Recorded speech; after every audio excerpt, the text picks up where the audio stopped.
Hi everyone, I'm Siyok from One Stop Solution. In this video, I will show you how to change password on Duolingo. Updating your password regularly can help keep your account secure and protect your learning process. So let's get started. First, open the Duolingo app on your device.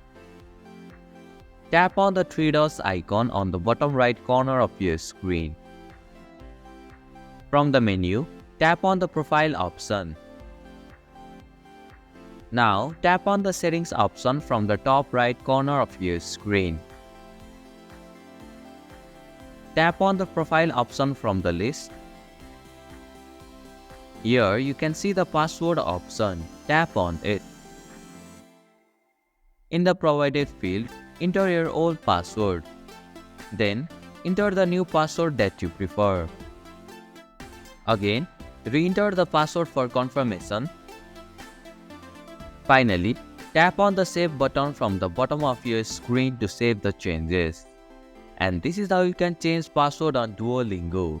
Thank you for watching One Stop Solution. Hope this video was helpful. If it was, then hit the like button and comment down if you have any questions or feedback. Also, if you are new to our channel, please subscribe and hit the bell icon so that you won't miss our upcoming videos.